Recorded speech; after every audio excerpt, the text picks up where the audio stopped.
I've seen it happen so many times. You scroll through a glossy listing, click add to cart, and then the moment the box finally lands on your floor you realize the sound is nowhere near the hype.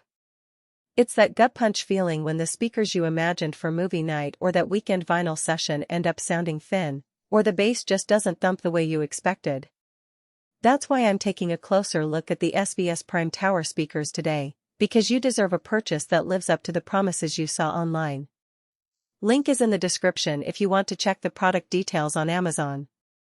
First off, let's talk about what makes a tower speaker a good fit for a home theater or music setup. In the real world you're balancing a few things: how big the room is, where you'll place the speakers, what you'll be listening to most, and how much you're willing to compromise on size versus output. The Prime Tower is marketed as a reference-grade speaker, which basically means SVS is aiming for a level of accuracy and detail you'd expect in a dedicated listening room. The key question is whether that level of refinement translates into something you can hear and enjoy in a typical living room or den. The first practical strength I noticed is the driver layout. The 4.5-inch midrange driver is housed in its own sealed compartment, separate from the tweeter and the two 6.5-inch woofers. That separation helps to keep the midrange clean and free from interference from the bass cone.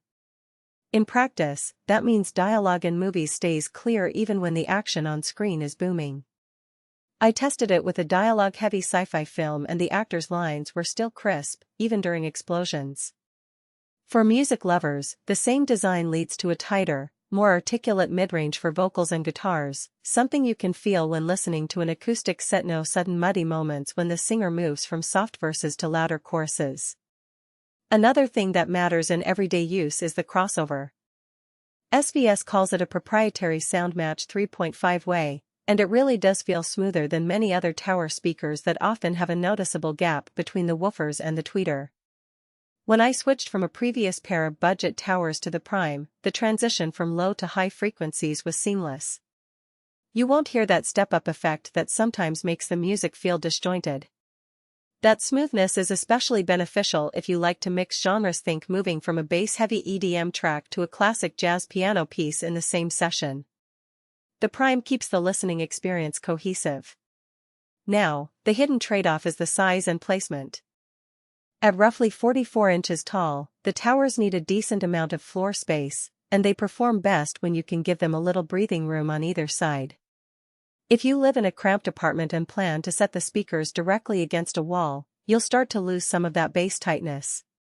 The woofers are not really designed for a wall-hugging scenario. They need some front wall distance to let the rear-ported design breathe. In a small room you might notice a slight boominess or a less defined low end. So, if you're tight on floor real estate, you might need to consider a smaller bookshelf pair or a different SVS model. Another practical downside is that the Prime Tower isn't the cheapest entry point for SVS. The price tag sits in the upper mid-range, and while you do get a lot of engineering packed in, it's worth asking yourself whether the performance boost justifies the extra spend compared to, say, the SVS Ultra series or even a comparable model from a competitor. If you already have an AV receiver that can drive less demanding speakers, you might not need the full reference accuracy that these towers are built for. In other words, the value really shines for people who already have a decent amp and are looking to upgrade the front left and front right channels of a home theater setup, or for audiophiles who want a more transparent soundstage for critical listening. Who should buy the Prime Tower? If you have a medium to large living room, a dedicated home theater space, or a listening room where you can place the towers at least a foot away from the rear wall, they'll be happy. They're also a strong match for anyone who already uses SVS subwoofers like the SB2000 Pro because the tonal consistency between the towers and the sub is carefully tuned. If you're the type who watches a lot of dialogue-heavy content, or you enjoy high-resolution streaming services and want every instrument to be distinct, you'll appreciate the mid-range clarity and the tight, rhythmic bass response. Likewise, vinyl collectors will notice the nuance during a record pressing that many lower-priced towers simply gloss over. On the flip side, skip these if you're in a tight studio apartment, have a very low-budget receiver, or are primarily after a massive bass punch without caring much about detail.